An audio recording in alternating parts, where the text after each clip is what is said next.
Eu saúdo a amada igreja com a paz do Senhor Jesus, né? Aqui é o irmão Paulo e sou deficiente visual. E nós vamos ler aqui uma palavra, né? A palavra de Deus, que está escrito aqui em Jonas. A palavra de Deus, né? Que é em Jonas, capítulo 3, versículo 1, né? E dizendo, Deus falou, né? Jonas, vai à cidade de Nínive, levanta e vai à cidade de Nínive e prega contra ela a pregação que eu te disser. Aqui, meus irmãos, Deus determinou a Jonas a pregar a palavra de Deus para o povo ninivita, que era um povo sanguinário, um povo que ele tinha prazer de arrancar os braços, punhos das pessoas, arrancar os pés, largava aquela pessoa e ficava pulando, né, se esvaindo em dores, né, e o sangue jorrava todo e aquela pessoa morria. E eles faziam o quê? Eles pegavam aquela pessoa, né, cortavam o pescoço, pegavam a cabeça daquela pessoa e fazia pirâmide de cabeça, pirâmide de crânio de pessoas, que é aquela casa que existe em Roma, de bico, uma casa de bico assim, né, os quatro lados assim de bico, com a ponta em cima assim, né, é a casa de bico, e é que se chama, né, fazia essas casas. Então, meus irmãos, chamava pirâmide. Então, Jonas foi determinado para ir, porque Deus queria salvar aquele povo.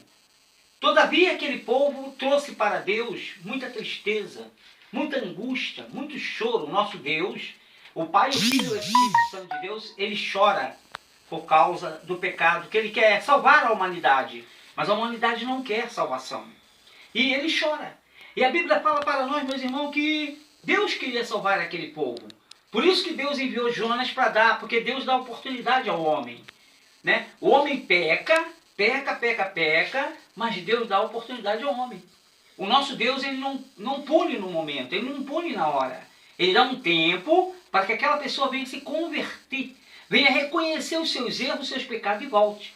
E assim Deus fez com a cidade de Nínive, né?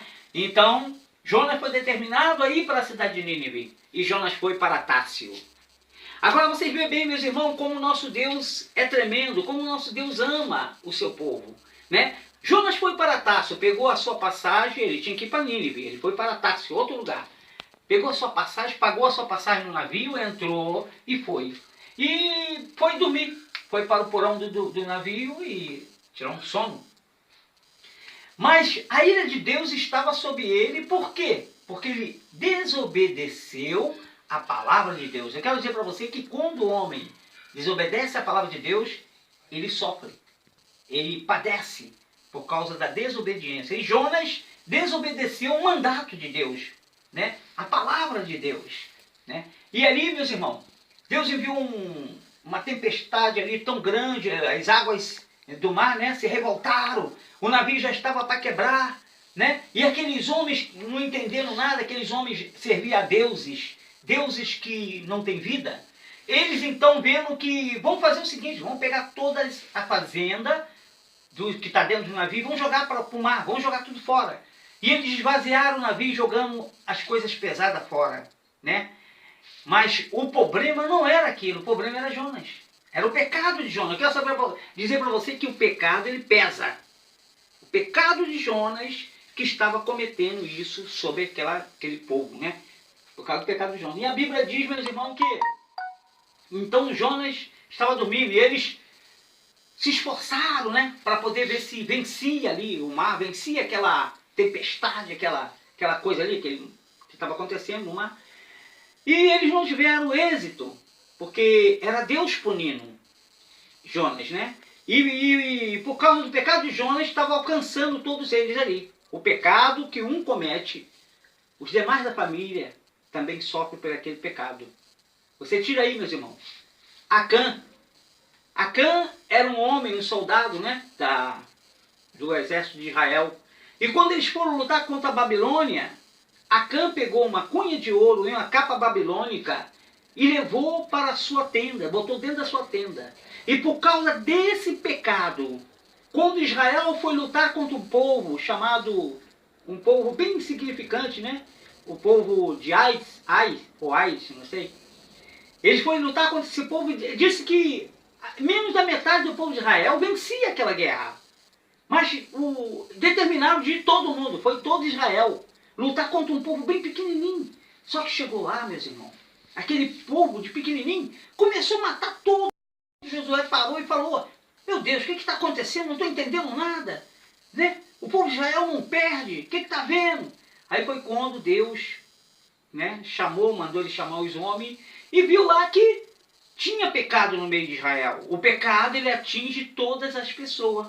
Às vezes, meus irmãos, minha irmã, aquele pecado está dentro da tua casa, aquela televisão, né? Aquele pecado que você está cometendo ali, está atingindo a sua família. Olha aí. Meus irmãos, glória a Deus. Então, você vê aí, o pecado de Ezequiel. Ezequiel era rei de Israel. E ele pecou. E a Bíblia diz que Deus então enviou, né, o profeta Isaías para ir lá falar com Ezequiel. E a palavra que Deus mandou o profeta falar não foi palavra que venha dizer, não, meu filho, eu vou orar você e você vai curar. Não. Veio uma palavra de repreensão, uma palavra dura, dizendo, né, para ele, põe a sua casa em ordem, senão morrerás e não viverás. Então, Deus determinou que ele tinha que colocar a casa dele. Qual é a casa dele? A casa não é os tijolos, não é a coluna, não é o pilar. A casa somos nós. Colocar a nossa vida em ordem. Que Deus estava falando ali, usando o profeta para o rei Ezequias. E ali falou para ele botar a casa dele em ordem, senão morreria e não viveria.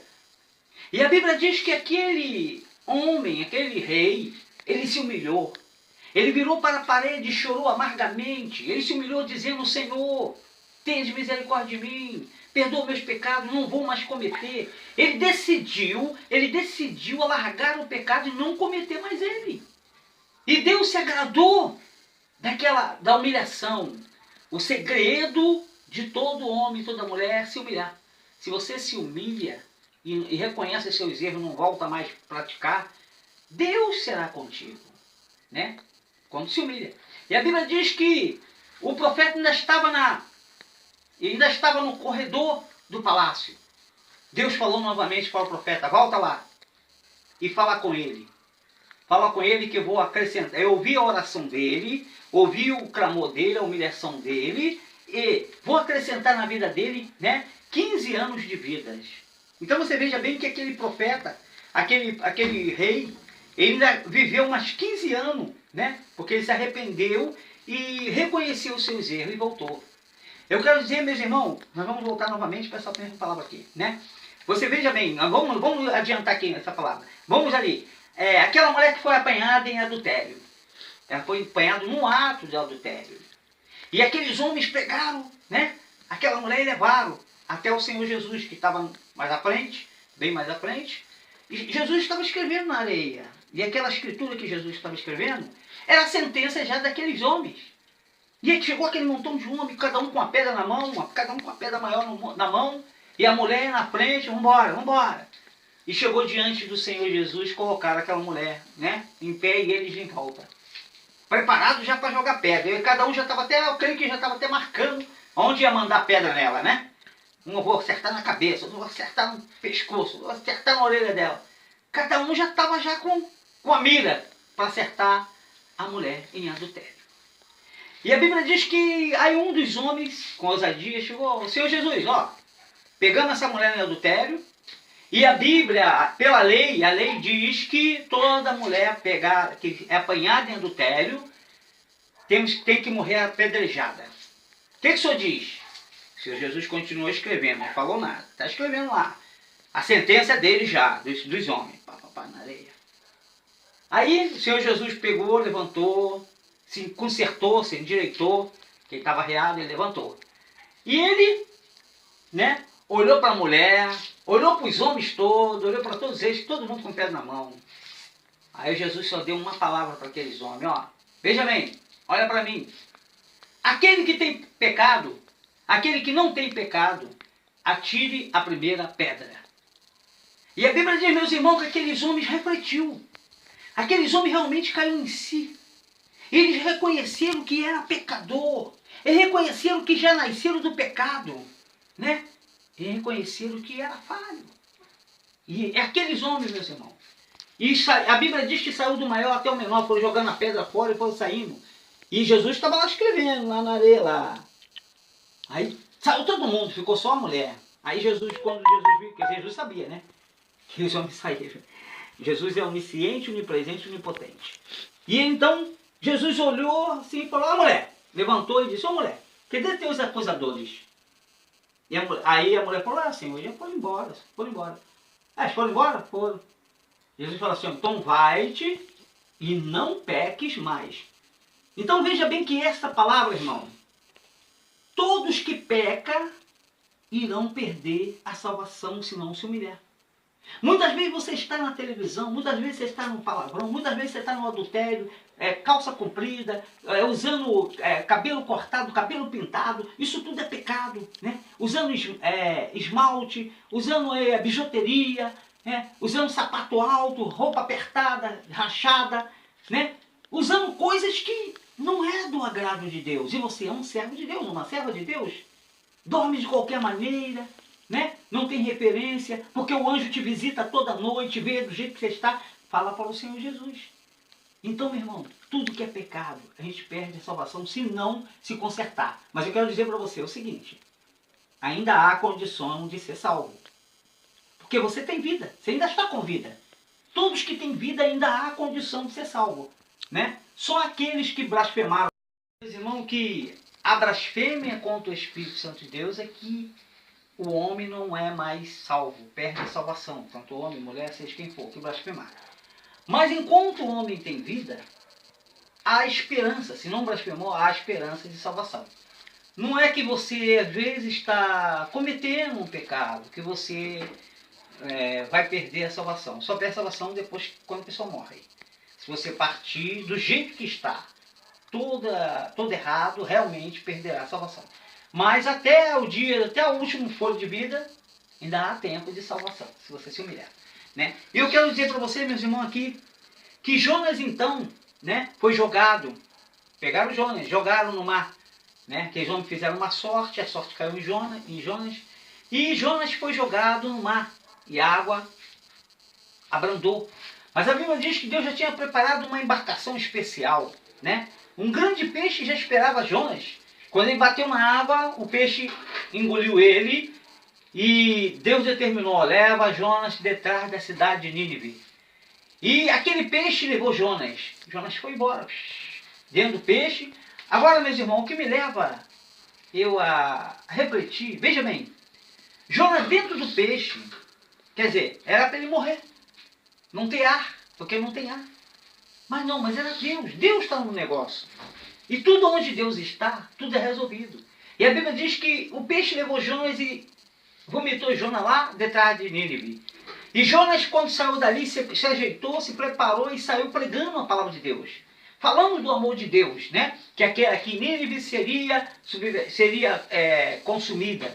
Deus estava com ira contra o povo de Nínive. E Deus ia acabar com aquela cidade. A Bíblia diz que o rei daquela cidade se humilhou. O rei tirou sua coroa real, tirou suas vestes reais, né? Se vestiu de saco e de cinza, e se vestiu de saco e se deitou na cinza, se humilhou. O segredo para entrar no céu é a humilhação.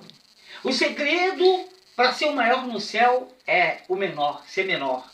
Todos os menores é o maior lá no céu. Você veja bem que quando os discípulos de Jesus estavam com Jesus e falaram, alguns deles, né, tinham muito amor, era muito chegado a Jesus, e alguns deles tomou a ousadia de falar, Senhor Jesus, quem é o maior lá no reino do céu? E a Bíblia diz que o Senhor Jesus olhou assim e viu uma criancinha brincando. E Jesus falou, manda chamar aquela criança, traga ela aqui para mim. E aquele discípulo foi lá, pegou a criança e trouxe e botou do lado de Jesus. Jesus abraçou a criança, olhou para a criança e falou assim, vocês sabem que vocês falaram que querem saber quem é o maior lá no reino do céu? O maior lá no reino do céu é todos aqueles que se fizer como uma criancinha, como essa criancinha, né? Aí os discípulos, por quê? Por que isso, meus irmãos? Porque a criança, se você já não prestou atenção, presta atenção. Você às vezes bate numa criança, a criança vai chorando para lá, mas daqui a pouco ela vem, já esqueceu de tudo. Ela já vem e te abraça. Parece que não aconteceu nada. Então a criança ela não guarda o quê? Rancor. Ela não guarda raiva. Ela não tem ódio. É uma pessoa pura. É assim que Deus quer que nós sejamos. Eu, você, nós temos que ser puro. Não podemos guardar raiva de ninguém. Temos que amar a todos, amar o nosso próximo, amar o nosso inimigo.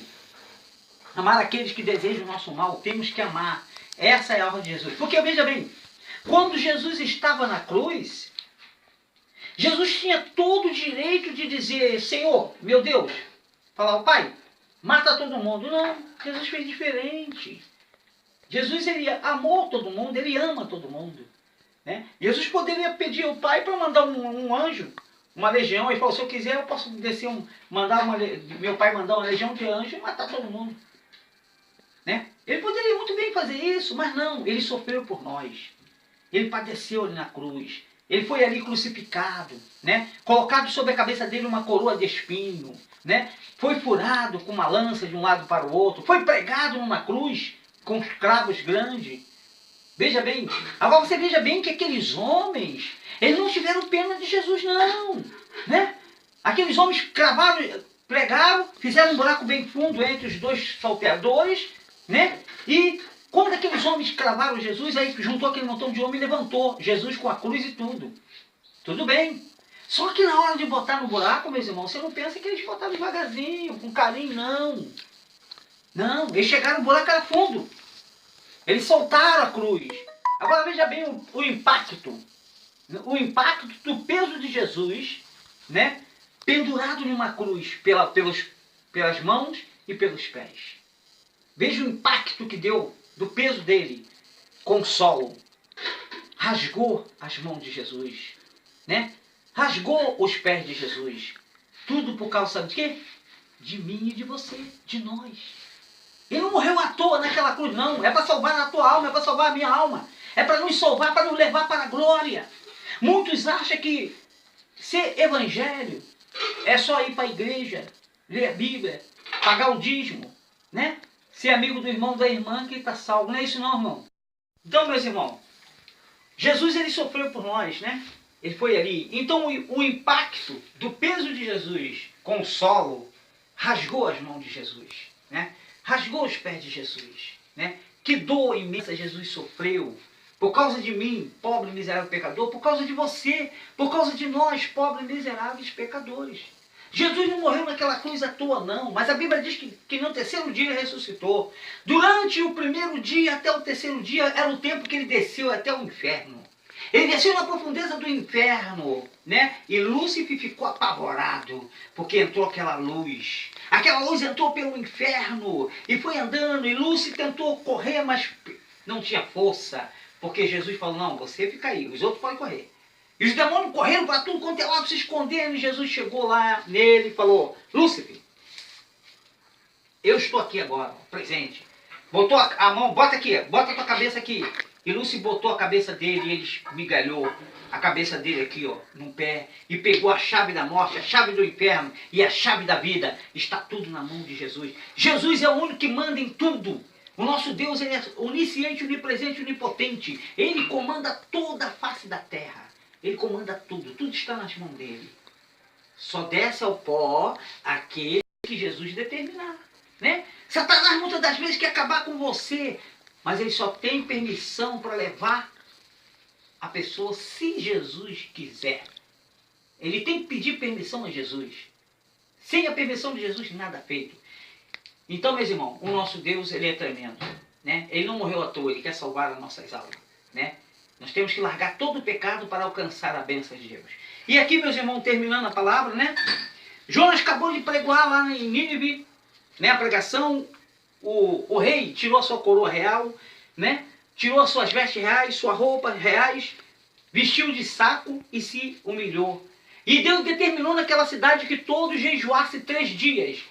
Então todos os homens, mulheres, cavalo, gado, né, galinha, cachorro, todo mundo jejuou, ninguém pôde comer naquela cidade, 3 dias. E depois de 3 dias, Deus, o jejum, ele muda a intenção de Deus.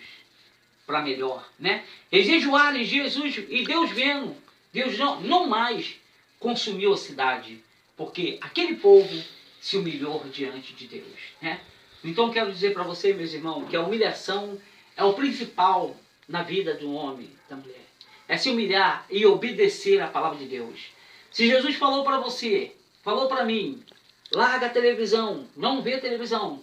Nós que somos servos de Deus, que queremos morar no céu, temos que obedecer. Se nós não obedecer, nós vamos ser filhos rebeldes. Assim como Lúcifer foi rebelde, perdeu a benção, assim também nós perderemos. Não pensa você, Deus não poupou o anjo que estava com ele? Vamos fazer uma relação aqui rapidamente. É o Deus Pai, Deus Filho, Deus Espírito Santo. O quarto era quem? Lúcifer. Ele era o quarto mais querido lá do céu. Deus não poupou ele. Você acha que ele vai poupar eu e você? Você acha que ele vai poupar nós? De maneira nenhuma, meu irmão. Você quer ir para o céu?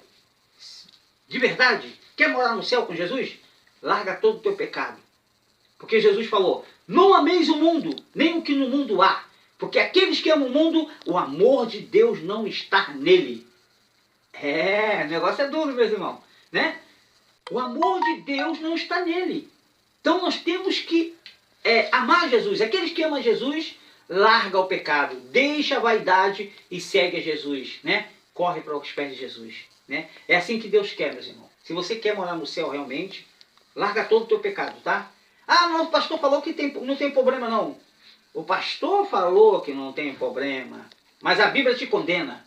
O que vai te condenar no último dia é a palavra de Deus, não é o pastor. Não é Jesus também não, é a palavra. A palavra de Deus vai te condenar no último dia, vai me condenar no último dia, se eu estiver em pecado.